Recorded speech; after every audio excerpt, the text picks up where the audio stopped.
pakay o di kaya pagtanggap sa ating mga mabubuting gawa ay dalawa lang.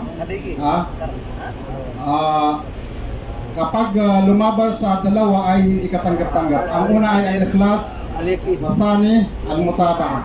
Wasani al-mutaba'a. Ang pagiging tapat sa Allah at ang pagsunod sa propeta. Okay. Ano ang ating basihan? Sabi ng Allah subhanahu wa ta'ala sa Quran, ba'da a'udhu billahi minasyaitanir rajim. Laqad kana lakum fi rasulillahi uswatun hasanah liman kana yarjullaha wal yawmal akhir wa dzakarallaha katsira. Ang ibig sabihin po mga kapatid, sabi ng Allah ay katotohanan ginawa para sa inyo ang sugo ng Allah na bilang tularan. Mahuli mo talaga magsalita maranaw. Bilang halimbawa na ating tularan sa ating mga mabubuting gawa. Bilang tularan sa uswatun hasana sa mga mabubuting gawa. Liman kana yarjullaha wal yawmil akhir. Para lamang sa mga tao na nais nilang o di kaya inaasam nila na mapunta sa paraiso at makita nila ang Allah. Yarjullah wal yawmal akhir wa dzakarallaha katsira, at ang mga tao na palagi gumugunita at nag-aalaala sa Allah. Yan ang kahigtan ng pagsunod sa propeta. Kapag hindi po natin maisunod sa gawain ng propeta ang lahat ng mga ating mga mabubuting gawa ay hindi po katanggap-tanggap. Ito po ang aking nais ipaliwanag sa inyo. Mula kahapon hanggang ngayon ay marami pong nagtatanong sa akin. Mayroon din po sa group namin na magsasagawa, mayroon din mga katanungan doon na magsasagawa ng tawaful hajj at saka sa'yul hajj.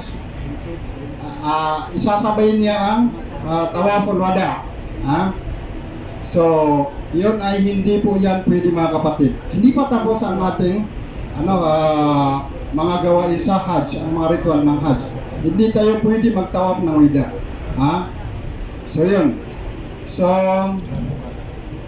at mayroon pang mga katanungan yung pagbabato, patungkol sa pagbabato. So ano po ang ating basihan sa Quran? Sabi ng propeta, khudhu anni manasikakum. Panghawakan ninyo mula sa akin ang mga ritual ng Hajj, ang mga gawain sa Hajj. So yan ang yun ang itinagubili ng propeta sa atin, na sundin natin sa kung ano man ang kanyang ginawa sa pagsasagawa ng Hajj, yun ang ating gagawin. Patungkol sa pagbabato sa Jamarat. So, mayroon tayong mga kapatid na isinasali nila yung pagbato sa Jamratul Aqaba noong sa umaga ng Eid. Ay ang sunna po mga kapatid, manatili sa Mina sa loob ng 3 araw na Ayyamut Tashriq. Yun ang pagbabato. Lahat babatuhan ang 3 Jamarat. So, yan po ay kasama sa wajibatul hajj. Obliga sa hajj ang pagbabato. Okay. So, ano ang takdang oras ng pagbabato? So, ito po mga kapatid. Huwag niyo po kalimutan na mayroon po tayong mayroon po tayong kaida sa usulul fiqh. Usulul fiqh. Ang akida po natin ay ad-daruratu tubihul mahzurat. Ad-daruratu tubihul mahzurat.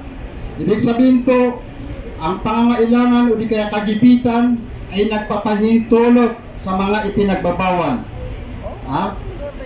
Tingnan niyo ang inyong mga sarili. Kung kayo ay nasa sitwasyon na kagipitan at nangangailangan, ay pwede kayo bumato sa umaga upang hindi po mangyayari ang kapinsalaan. Yun ang pinahintulutan doon. Yung walang roksa ay magbabato sa umaga ay hindi po pinahintulot ang pagbabato sa umaga. Kala al-Jawzi min al-Hanabila, Ibn al-Jawzi, kasama sa mga Hanabila, ay pinahintulutan lamang ang pagbato sa umaga sa mga taong nangangailangan.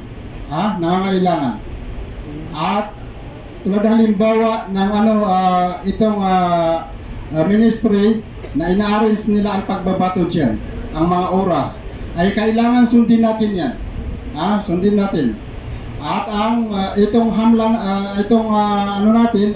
khayma natin, ay sundin natin kung ano man ang ibinigay sa atin na oras na pagbabato. So, yung nakabato na hindi kasama sa nangangailangan, ay kailangan maulit nila ang kanilang pagbato. Yan ang sabi ni Ibn Baz. Kasi sumali sila sa mga taong nangangailangan at nasa sitwasyon na sila ay nasa kagipitan. Yung hindi magbato ulit ay kailangan magkatay. Kailangan magkatay. So yan ang tanda natin mga kapatid. Kung kayo ay napaloob sa daruri, ay pwede sa umaga. Pwede sa umaga. So kung hindi tayo napaloob doon, ay hindi tayo pwede magbato sa umaga. So yun ang sabi ng mga scholar natin. So ang pagbabato mga kapatid, yung mga taong nasa sitwasyon na sila ay nangangailangan o di ka nasa kagipitan na sitwasyon, ay pwede nila ipagawa sa ibang tao ang pagbabato. Yan ang pinakamadali dito. Yung mga taong nagkakasakit o di kaya may pupuntahan na emergency, ay ibigay nila sa isang tao ang kanyang pagbabato at ipabato sa ibang tao. Hindi yan pwede iwanan ng isang hajj na ang pagbabato. Maliban lamang kung siya ay magkatay o di kaya mag-ayuno ng 3 araw o di kaya magpakain ng 6 na masakin. So yun lang ang kailangan malaman natin sa pagsasagawa ng hajj at saka pagsasagawa ng yung nabanggit natin na pagsasagawa ng tawaf at pagsasagawa ng pagbabato. So ano po ang mga katanungan niyo po mga kapatid patungkol dito sa nabanggit natin na yung pagsasabayin ang tawaful ifada at saka tawaful hajj at saka pagbabato. Yung tawaful ifada mga kapatid ay hindi pwede isabay ang tawaful wada sa tawaful ifada. Ang pwede ay ang tawaful wada isabay doon ang tawaful ifada. Nagets niyo po?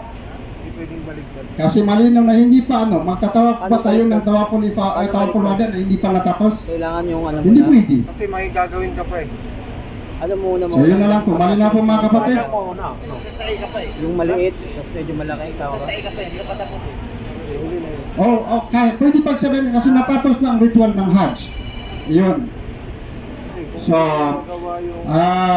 sabi ng chef natin, yung mga pamilya na hindi pa naging Muslim ang kanyang pamilya, ay ibigay ninyo ang mga number ng inyong pamilya dito man sa Saudi o doon sa atin sa Pinas upang matawagan at maipaliwanag sa kanila ang Islam. Baka sakali tayo ang gawin ng Allah na kasangkapan na patnubayan, gabayan siya ng Allah sa relihiyong Islam. So yan na lang po mga kapatid.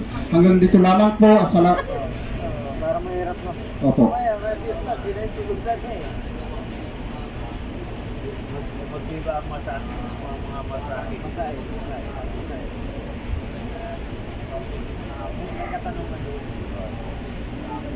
Kasi nasabi doon yung Daruri. mga Okay. order. So titingnan natin ang sitwasyon. Yun lang ang pinahintulutan ng mga scholar natin kung ang sitwasyon ay makapinsala ay pwede. Katanggap-tanggap po ang pagbato sa umaga. Yun. Tira pa. Oo, binabitira ka pang papatuhin. Dapat tapusin mo muna lahat ng Patuloy. gagawin mo dito. Sa Saka mga isa, gawa yung mga. isama nyo. Okay, ang pagbabato po mga kapatid ay ang sundan ng propeta at ginawa ng propeta at ipinag-utos ng propeta sa paglumipas ang tanghali. Zawalo Shams. Hanggang sa paglubog ng araw. So mayroon pa tayong idudugtong dito.